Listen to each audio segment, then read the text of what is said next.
500 people held their breath. Marcus Calloway stood at the microphone, spotlight catching every angle of his jaw, every rehearsed crease of his smile. The Ashbury Grand Gala, 40 stories above the city, mirrored walls reflecting 1,000 champagne flutes and twice as many secrets. This was not the kind of event you attended. It was the kind of event that summoned you. And Marcus had spent 3 years clawing his way into this room. "There are moments," he said, voice smooth as polished marble, "when a man realizes he has been living below his potential. In his career." He paused, letting the silence do its damage. "And in his marriage." The room stopped breathing. Serena Calloway sat at table 9, near the eastern window. Navy dress, no jewelry. The kind of woman who could vanish into a crowded room and make that disappearance feel deliberate. She felt 500 gazes land on her like a slow avalanche, and she did not flinch.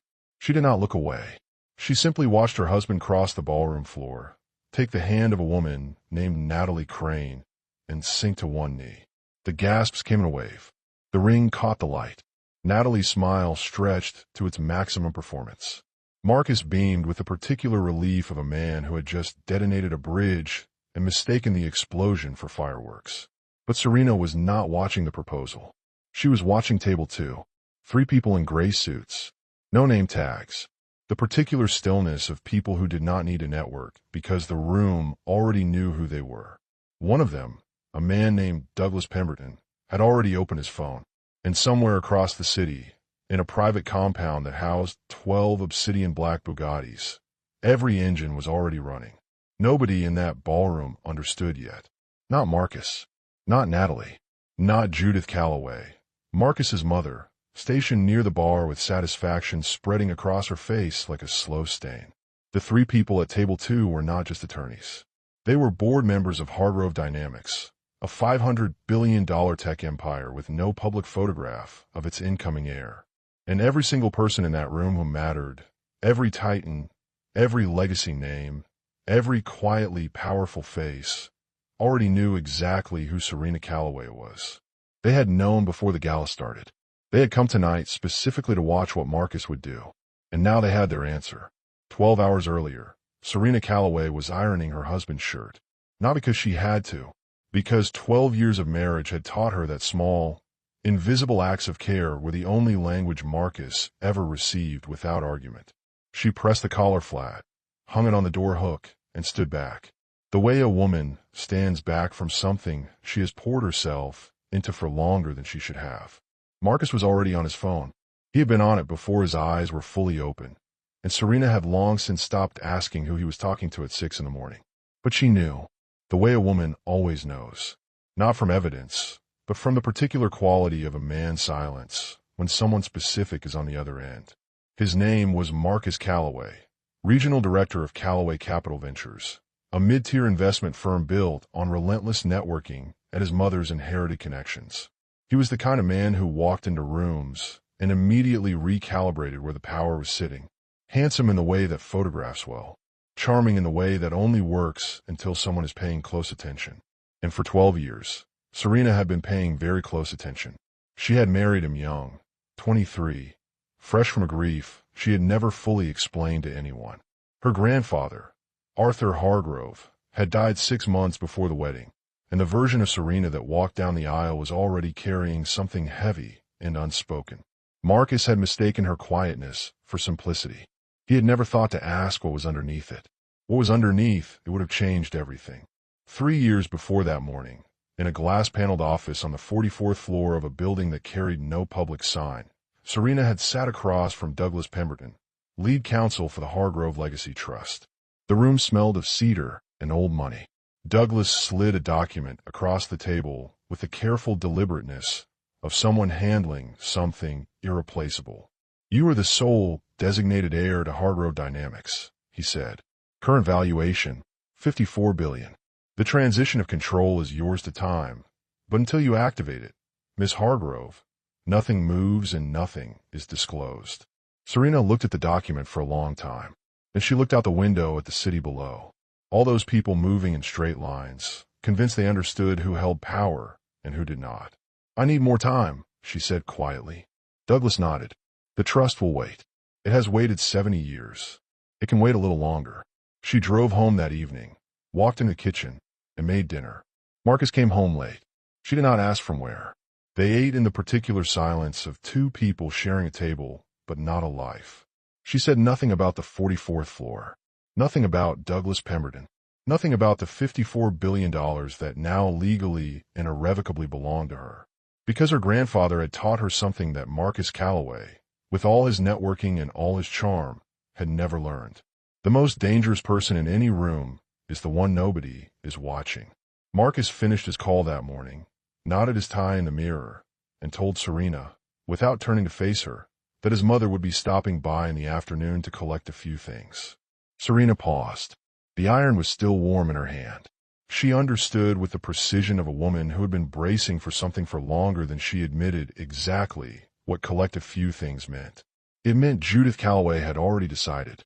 And when Judith decided something, Marcus did not resist. He never had. Judith arrived at 2 in a black SUV with 2 hired men and the expression of someone completing an overdue errand.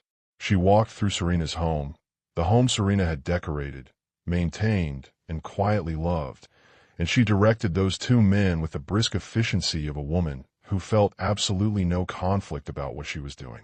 By 3:15, Serena's clothing was in bags on the pavement. Her books, her grandmother's photograph, the small ceramic dish she kept her rings in, all of it on the street. Judith dusted her hands, looked at Serena, standing on the front step, and said only 4 words. Marcus has moved on. Serena looked at her belongings scattered across the concrete. Then she looked at Judith, and she did something that unsettled Judith more than any argument could have. She smiled, not bitterly, not desperately, but with the quiet certainty of a woman who had just been handed the exact permission she had been waiting 12 years to receive. She pulled out her phone. She made one call. What did that call set in motion? And why had Serena been waiting? Not for Marcus to change. For this exact moment. Natalie Crane was everything Marcus had convinced himself Serena was not. Polished where Serena was understated. Vocal where Serena was measured. She wore ambition like a second skin. And Marcus, who had always confused loudness for strength, had mistaken her performance for substance. She was the founder of Crane Innovations, a mid-sized tech startup that had burned through 2 funding rounds and was now quietly hemorrhaging capital behind a very expensive public-facing facade. What Marcus did not know, what Natalie had never told him, because telling him would have required admitting failure, was that Crane Innovations had spent the last 8 months submitting partnership proposals to Hargrove Dynamics. 8 months of pitch decks. 8 months of follow-up calls that went to voicemail. 8 months of rejections so politely worded, they almost disguised the finality inside them. Natalie had never connected the name Hargrove to the quiet woman Marcus had been married to for 12 years. Why would she? Serena never spoke about it. Marcus certainly did not know. And Hargrove Dynamics, by design of the Legacy Trust, carried no public photograph of its incoming heir. None. So Natalie had spent 8 months begging the empire that belonged to the woman whose husband she was stealing. But she did not know that yet. Let us return to the gala. The proposal had landed like a stone in still water, and the ripples were moving fast through 500 people who were now recalibrating everything they thought they understood about the evening. Serena rose from table 9 with the unhurried deliberateness of a woman who had been patient for 12 years and had decided, in the space of a single evening, that patience had served its full purpose. She smoothed the front of her navy dress. She retrieved her clutch from the back of her chair, and then she walked, not toward the exit, toward the center of the room, toward Marcus. He did not see her approaching until she was 4 feet away, and then he saw her, and something in his expression shifted. Not guilt, not yet, but the particular discomfort of a man who had not accounted for his discarded wife, remaining in the room after being discarded. Serena stopped in front of him. She looked at him for a long moment, the way you look at something you once loved and are now studying for the last time, committing it to memory, not out of longing, but out of completion. Then she looked at Natalie, and quietly, so that only the 3 of them could hear it, she said, "Congratulations, Natalie. I genuinely hope the partnership you have been searching for finds you." Natalie's smile flickered. Something about the word partnership, the specific loaded weight Serena placed on it, moved through Natalie like a cold current she could not identify or explain. Serena turned and walked toward the exit. She pushed through the Ashbury Tower's main doors at 10:22 and stopped. The convoy was already there. 12 Bugatti Chiron automobiles, each one obsidian black, each one running, each one positioned with the geometric precision of a military escort. They lined the full length of the tower's entrance. And beyond them, visible at the end of the cleared boulevard, the running lights of a private jet blinked slowly in the dark like a patient, breathing thing. A man in a charcoal suit stepped forward from the lead vehicle. Serena recognized him immediately. His name was Graham Wolfe, head of security for Hargrove Dynamics, a man her grandfather had hired 30 years ago and who had been quietly watching over Serena from a distance for the last decade without her ever asking him to. "Miss Hargrove," he said, "not Mrs. Calloway. Miss Hargrove," the name she had been born with, the name the trust carried, the name that unlocked everything. "The board is assembled. They are ready when you are." Serena looked at the convoy, then at the jet, then back at Graham. And here's where the story pivots. Because what Serena did in that moment was not what anyone watching from the tower's glass entrance expected. She did not get in immediately. She turned back toward the building, and she stood there, facing those glass doors, for exactly 45 seconds. Not from hesitation, not from doubt, because Serena Hargrove was the kind of woman who closed doors properly before she walked through new ones. Inside, through the glass, she could see the ballroom from a distance. She could see Marcus still working the room, still performing, already pivoting from the spectacle of the proposal back to networking. Because that was who Marcus Calloway had always been, a man who moved on before the previous moment had finished breathing. She could see Judith near the bar. She could see Natalie, but Natalie was no longer smiling. Natalie was standing very still, phone in hand, staring at something on her screen with an expression that Serena, even from this distance, recognized immediately. Natalie had just received an email. 4 days before the gala, Serena had sat in Douglas Pemberton's office on the 44th floor and made 3 decisions.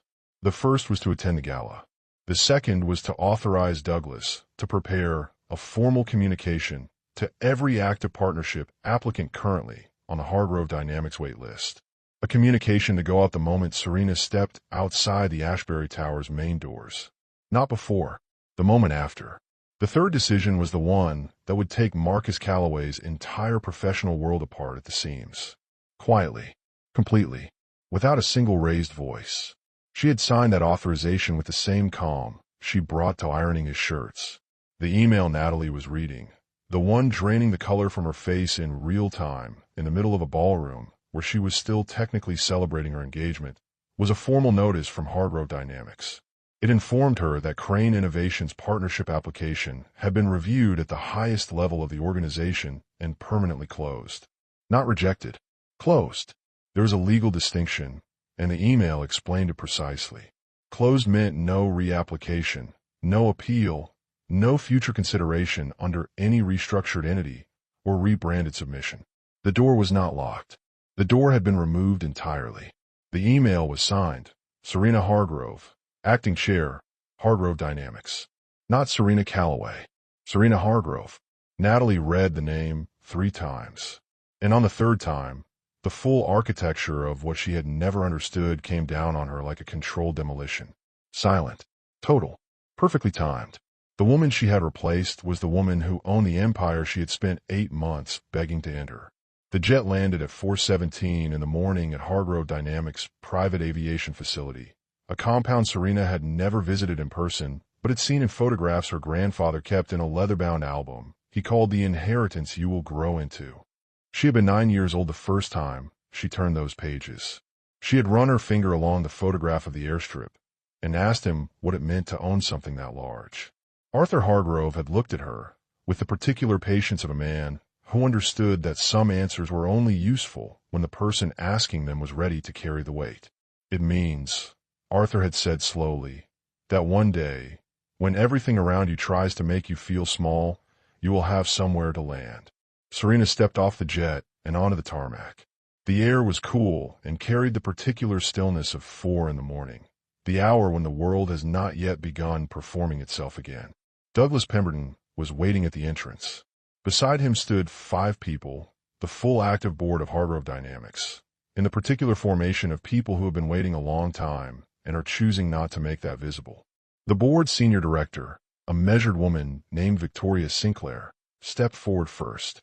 "Miss Hargrove," Victoria said, "welcome home."